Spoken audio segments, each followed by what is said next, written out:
Yeah, this is a series of cascading failures by all levels of law enforcement. Of course it is. Hi everyone, I'm Kevin and this is Just Thought Lounge. We're the true crime channel that delivers serious, well-balanced coverage of the cases that really make you think. The case we're about to look at has been the recipient of many notable claims over the years. It's been called the case that changed Minnesota. It has been credited with changing the way that missing children investigations have operated, and at the time that it happened, back in 1989, this case involved the largest scale search for a missing person in the history of the United States. After sunset on the evening of October 22nd in rural St. Joseph, Minnesota, 11-year-old Jacob Wetterling was taken by a stranger. A masked man carrying a pistol, dressed all in black, managed to steal him away in the dark of the night. The man left two witnesses to the abduction, Jacob's younger brother and his best friend.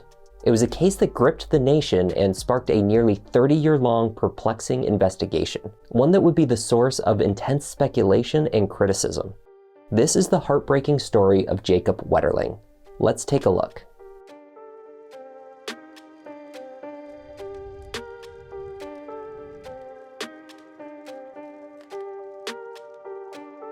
In autumn of 1989, the Wetterling family lived just outside of small-town St. Joseph, Minnesota. Jerry Wetterling, a chiropractor, and his wife Patty, a math teacher turned stay-at-home mom, were raising their 4 children, 2 boys and 2 girls. Beautiful rural countryside stretched along the long straight roads outside of St. Joseph. Mostly cornfields, some wooded areas, and family farms were scattered along the distance between the Wetterling household and town. It would take the boys, Trevor 10 and Jacob 11, roughly 15 minutes to bike into town and back from their house. The boys' destination of choice at that time was Tom Thumb, a local convenience store with video rentals and, of course, snacks for sale. On one October evening, Trevor and Jacob were joined by Jacob's best friend, Aaron Larson. They set out on their bikes at about 8:30 p.m. It was a trip they had made many times. It may have been dark outside, but they had reflective gear. Jacob wore a yellow reflective vest over top of his red jacket. The central concern at the time was whether local traffic would be able to clearly spot them on the road. The boys found a VHS to rent that night. They had 1 or 2 bags of snacks and they made their way back. Sometimes riding with a flashlight and at other times walking with their bikes and just chatting. The boys had made it about 2/3 of the way back, just across the road from a farmhouse drive, when a man appeared in front of them on the road.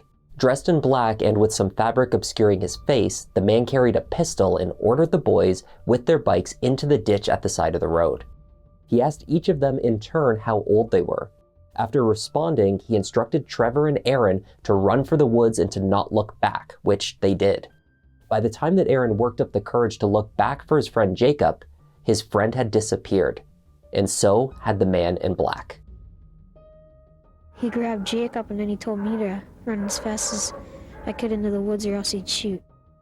Jerry and Patty were out at a friend's house that evening, so they were not at home when the 2 boys returned to the house. They instead sought out their neighbor, Merlin Jerzak. Merlin called 911. 911 emergency. This is Merlin Jerzak calling from court in St. Joseph. Door to my neighbors, the Jerry Wetterling family.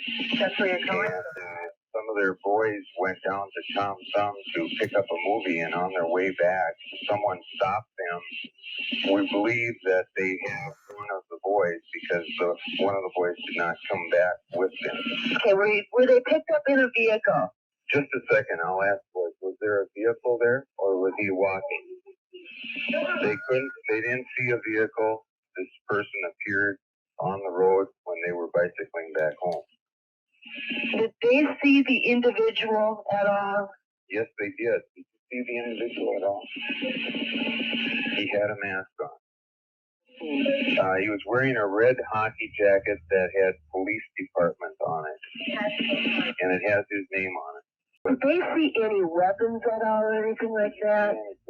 Guns, knives? He had a pistol. So if I have 2,500 cards, be advised, without danger, it will be Stern County Sheriff's Office had responded rapidly.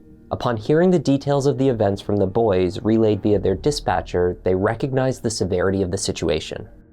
Firefighters and 35 officers from the sheriff's office and other law enforcement agencies began searching the area. They began from the location of the bikes, which was directly across the road from the farm driveway. Inside the farmhouse at the end of the drive, the Rassier home, 33-year-old Dan Rassier, a music teacher, was alone for the evening. He lived at the family farm with his parents, who were away traveling. That night, at roughly 9:30 p.m., Dan had watched as a small car had pulled into his driveway to turn around. It had struck him as odd. Earlier that day, he had viewed a tan Monte Carlo-type vehicle speeding down the road, turn into his driveway, and make a rapid turn. It was a dead-end road, though many from out of town would not know this. The second car, this one notably smaller and darker than the first, also drove up the drive rapidly and made the same turn. Then, about an hour or so later, roughly 10:30 p.m., Dan glanced outside and viewed a group of people, all with flashlights, walking through his family's property. He thought they could be looking to steal from his family's wood store outside. Frightened by the number of them, he called 911. The recording of this call was not retained, but Dan was informed by the operator that there had been a child reported missing, and the men he saw were officers combing the whole area. Concerned, he headed out to join the search party. He offered to check a barn and a few other outbuildings. With no further questions, Dan's assistance in the search was accepted. A state helicopter with a searchlight scanned the nearby woods and fields. It was difficult to navigate the terrain in the dark, however, and the sheriff was already concerned that evidence would be missed because of the lack of visibility. At 3 a.m., he called off the search, a move that would be criticized later. Statistically, most murders occur within only 3 hours of the abduction, and nearly all within 2 days. The window of time to track down Jacob's whereabouts was already closing. There's no explanation. I don't feel the anger yet. I just want him home. I'm very optimistic. My son is pretty intelligent, and if there's any way that he can help pull himself through this, he's going to do so. The search resumed at 8 a.m. Department of Natural Resources officers used all-terrain vehicles to search a 2-mile radius around the abduction site. Helicopters flew over a 25-square-mile area. A Minneapolis bloodhound led officers to tire tracks, prompting investigators to believe the kidnapper had a car nearby. There were fresh tire tracks and shoe impressions located in the gravel of the Rassier farm driveway. The police thought likely from the same vehicle that Dan Rassier viewed at roughly the time of the abduction. Neither Trevor nor Aaron had noticed a vehicle nearby when the man approached them. But it was dark, the boys were panicked, and it seemed unlikely that the abductor would have been capable of getting away with Jacob on foot. Examining the footprints that were next to the tire tracks, one set of prints appeared to be those of Jacob Wetterling, while the second set of prints were those of an unidentified adult. These tire tracks and shoe prints became the best pieces of evidence available to investigators from the scene.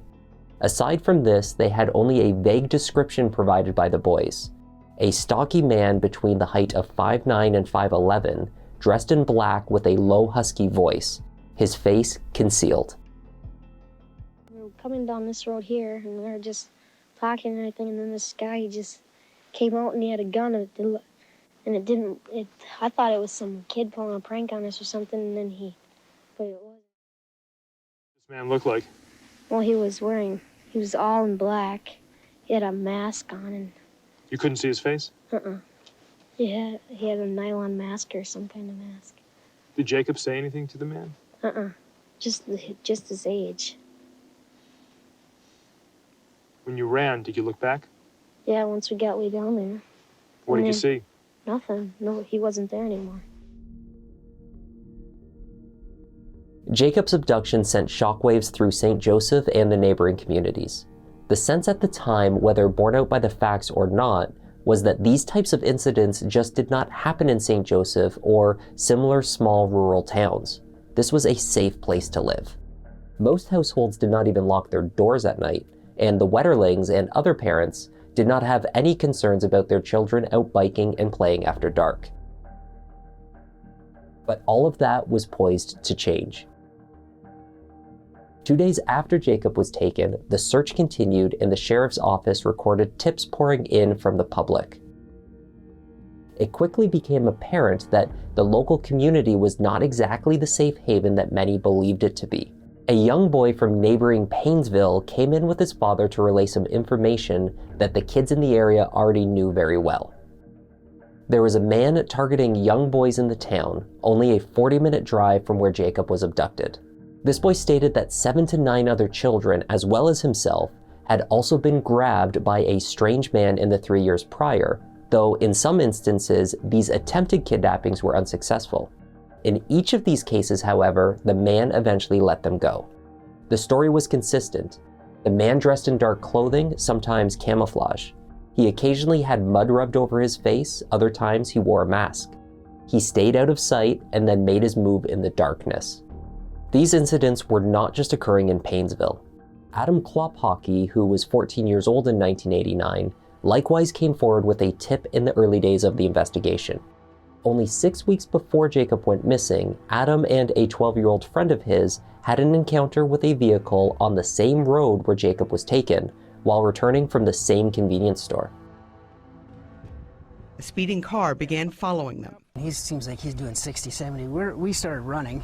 They ran into Adam's friend's open garage and cowered there as the car pulled in and sat there, its high beams pointing at them. We're just sitting in the driveway, You're like, what's going on? You know, this is crazy. And then he backed up into that person's driveway. The car stayed several minutes and then left. Days after Jacob's abduction, they and their parents went to Wetterling investigators. Again, that we give a good description of the car, a good description of the man driving the car, and that we could identify him in a lineup. Adam and his friend provided the description of both the car, a small blue Ford, and the man driving it to police. But according to Adam, there was no follow-up ever made to his report. Adam was certain that given the circumstances, the man in the car was the same man that took Jacob. There were simply too many commonalities. The encounter left him believing that the driver's intention had been to take him or his friend also. But no one from the sheriff's office or the FBI or any other agency involved ever contacted him to provide more information. There was one reported case from another local boy, however, 12-year-old Jared Sherrill, that did catch and hold the attention of law enforcement. Jared was from Cold Springs, a town roughly 10 miles from St. Joseph. 9 months before Jacob was taken, Jared was walking home after dark from a local skating rink when a man pulled up in a car and asked for directions. While they spoke, the man forced Jared into the vehicle, claiming to have a gun and not being afraid to use it. Jared was fortunate in that he was released by the abductor.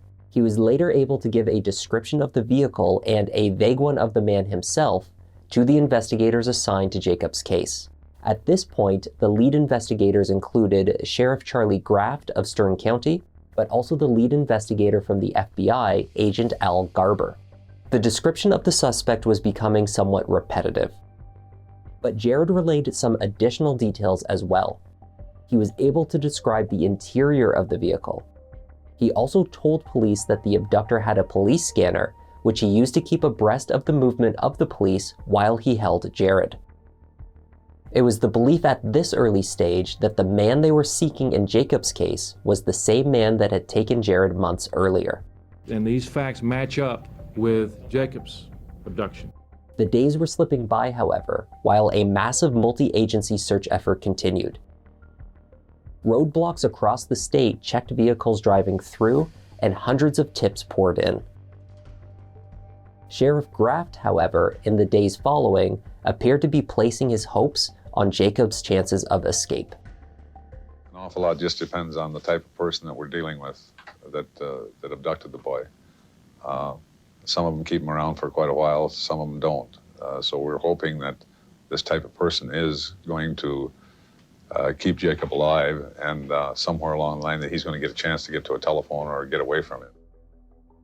Years later, the public would learn that the tip received about the multiple incidents in Painesville only days after the abduction in October 1989 was not looked into until January 1990.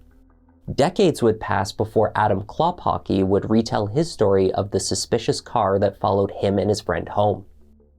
With the remarkable number of similarities amongst these stories and the unprecedented size of the investigative effort, What could account for the lack of attention paid to these reports by investigators? One theory is that Jacob's missing persons case became too big too quickly. Welcome to A Current Affair. Only 4 days after he was taken, his story was aired by A Current Affair, a national broadcast that brought with it an overwhelming interest in the case from across the country. This past Sunday night, 9 o'clock, did you know where your kids were? In St. Joseph, Minnesota, the Wetterling family thought they did. St. Joseph, Minnesota is the type of town where folks don't bother to lock the front door. A 2-hour drive north of Minneapolis, St. Paul. Here, the police chief doesn't even carry a gun. But now, everything is different. This shouldn't happen anywhere. It's the type of, it shouldn't happen anywhere. All I could think of was who would take a child away from their parents? I couldn't fathom it. Can you think of any reason anyone would want to harm your family or your son? No. Nothing. In the midst of widespread national attention, the National Guard was activated alongside the State Patrol and the Department of Natural Resources to search a 700 square mile area. Taking the case national also had another significant impact. Tips of potentially relevant information being received went from the hundreds, mostly local or state specific, to the tens of thousands, now coming in from all over the country. Apparent sightings of Jacob, psychics with supernatural intel, people reporting their suspicious neighbors, all intended to be helpful. Each one of these tips were recorded, and each one tracked down. While Agent Garber oversaw a team of 70 investigators tasked with tracking down the thousands of tips streaming in, a likely suspect in the Jared Sherrill case emerged. A man from Painesville, described by others as a shy loner who occasionally exhibited a sharp temper. The man's name was Danny Heinrich. In January 1990, Heinrich was brought in for questioning and given a polygraph test relating to Jared and Jacob's cases. And he failed. He was also placed in a lineup for a young Jared to potentially identify him. Jared had told investigators that the man had a wide nose, fat ears, and cheese teeth. He subsequently pointed to 2 similar-looking men in the lineup, one of which was Heinrich, but he could not be certain of an individual ID. They also placed Jared into Danny Heinrich's vehicle. The boy seemed to recall the car with much better clarity and identified it as the one he had been forced into. His description of the vehicle was inconsistent, however, to the one he originally gave to the police months earlier. Minor details, such as the interior being light blue in color or having a luggage rack, did not match with Danny Heinrich's car. This ambiguity made the investigators question the ID of the vehicle. However, the fiber taken from Jared's snowsuit was consistent with the fabric in Heinrich's car. Still seeking a firm link between Jared and Jacob's cases, they took imprints from the Ford's tires to align to those in the Rassier farmhouse driveway. They also sought to match the footprints in the drive to Heinrich's shoes. Heinrich's print was deemed similar, and the tire track was consistent. The evidence was not overwhelming. These matches were consistent, but stopped short of being a scientific match, so they looked further. A search of Heinrich's father's home, where Danny also lived, revealed 2 police scanners, camouflage clothing, and photos of boys. Surely this linked him to Jared's case, if not the others from Painesville. But after 2 hours of questioning, he admitted to nothing. The FBI did not have enough to bring a charge in either case, and so the prosecutor instructed the FBI to release Danny Heinrich. You know, the parents just desperately need to know what happened to their boy. Absolutely. I don't blame them. But there's nothing I can tell them. And do you have any information about the abduction of Jacob Wetterling? I have no information whatsoever. That's the truth. For 14 years, the sheriff's office pursued the theory that the abductor had a getaway vehicle parked at the end of the Rassier family drive.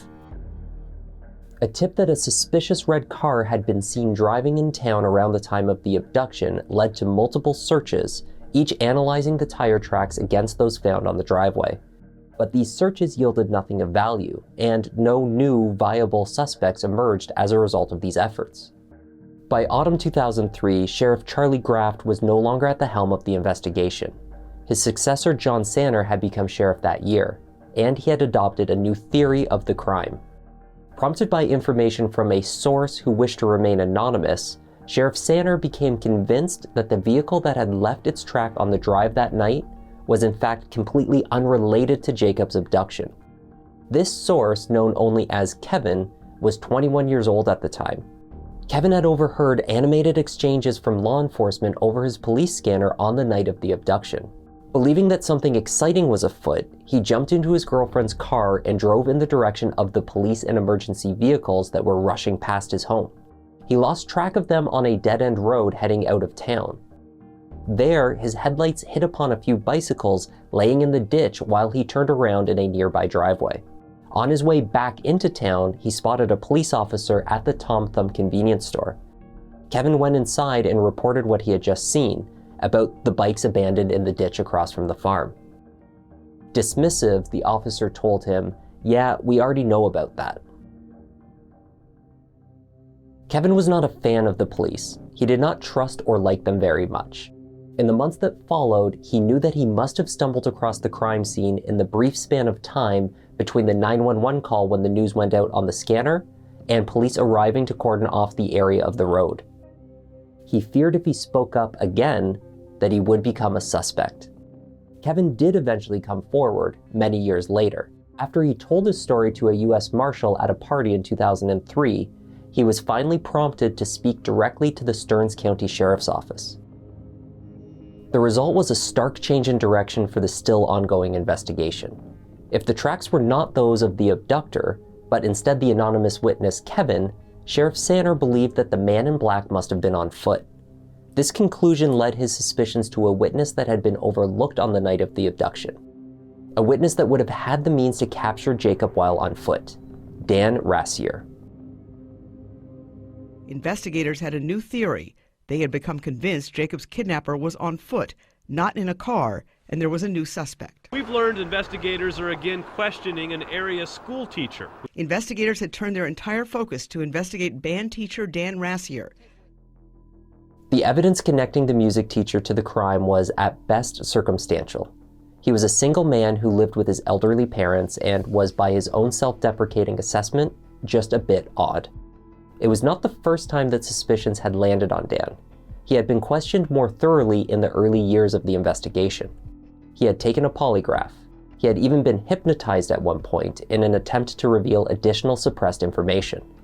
Although Dan was not a formal suspect in Jacob's case, a news program in 2004 nonetheless reported that the sheriff's office was looking into a local man, and they did a very poor job of concealing his identity.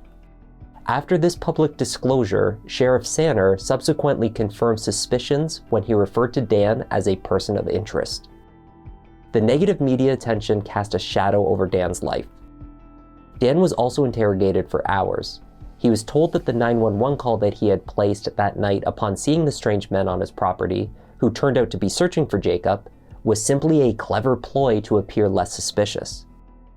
It turns out that those questioning Dan had never actually heard this phone call. The recording did not exist, and there was no reason to believe that it was suspicious. In June 2010, the sheriff managed to obtain a search warrant for the Rassier farm. Law enforcement descended upon the 148-acre property with diggers and removed multiple truckloads of dirt. They also seized items from his home, including a collection of newspaper clippings that Dan had compiled relating to the Jacob Wetterling case. But there was nothing of evidentiary value found. Sheriff Sanner's focus on Dan Rassier, however, continued unabated. Jerry and Patty Wetterling had each dealt with their missing son in different ways. For a time, Jerry seized on the unlikeliest leads, seeking anyone or anything that may help find Jacob. Psychic after psychic offered their versions to Jerry of what had happened. None of them led to anything tangible. While her husband pursued every possible avenue, Patty maintained hope and took action. She became an advocate for initiatives to locate missing children nationally. She started her own foundation, and she ran for Congress twice. People see me and they'll grab their other kids real close. It's very subtle, but I represent something no parent wants to think about. It's a challenge to represent something so horrible, and yet what we've tried to represent is hope. Beginning in 2014, the Stearns County Sheriff's Office, the Bureau of Criminal Apprehension, and the FBI conducted a full cold case review of the Wetterling case. Prompted by Jared Sherrill, the cold case detectives tested the DNA obtained from the clothing worn by Jared, and they yielded a clear result. It matched the man that had been arrested and questioned decades earlier, Danny Heinrich. Danny had been named repeatedly in connection to the crime in the early 1990s, but after the search of his home and his interrogation had failed, he had been dismissed as a suspect. The statute of limitations on Jared's case had expired, but the cold case investigators had now come full circle. They again believed the theory posited in early 1990, that Heinrich was the man behind Jared's abduction and was also responsible for Jacob's disappearance. On the basis of the DNA match, authorities again obtained a search warrant. Inside Danny Heinrich's home was a wealth of despicable and incriminating items. They found a box of boys' clothing. They found binders full of photographs, and they found videos of local children playing, videos that appeared to have been taken in secret by Heinrich himself. They found a pair of handcuffs. There were multiple handheld police scanners located. But what they did not find was anything directly linking Heinrich to Jacob's abduction. There was no firm case to be made against him, only the certainty of the FBI agents that they had found the man that had taken Jacob Wetterling. Their only real leverage on Heinrich were the binders of photos inside his home. He faced charges for possession of these images of children that he had painstakingly printed from the internet. So at this point, Special Agent Ken McDonald suggested a deal. What they really wanted to know, he told Heinrich, was where Jacob Wetterling's body was. If Heinrich could perhaps help with that piece of information, they could strike a plea deal on the other charges. Danny Heinrich agreed. A man admitted killing their son and described the murder, which occurred 27 years ago. Last week, the suspect led police to the boy's remains, and in a controversial plea agreement, in return for confessing, he will not face murder charges. Heinrich led the FBI to a farm just outside of where he had lived in Painesville in the late 80s. There, they dug into the earth, and the first item that emerged was a small red hockey jacket. They knew they had finally found Jacob Wetterling. It's around noon, I think, when they found Jacob's jacket, which was heartbreaking to me. In late 2016, Heinrich gave his confession in court in exchange for a 20-year sentence on the other charges. He told the court that he had taken Jacob into his car, which had been parked in the Rassier driveway. He then drove Jacob to the location of what was then a gravel pit, roughly 2 miles outside of Painesville. Jacob was killed there, in a panic, after Heinrich saw a police cruiser drive past on the mainline road and it had spooked him. He had returned to his home for a shovel to bury Jacob, but when that tool proved insufficient, he had stolen a piece of machinery from the nearby gravel pit.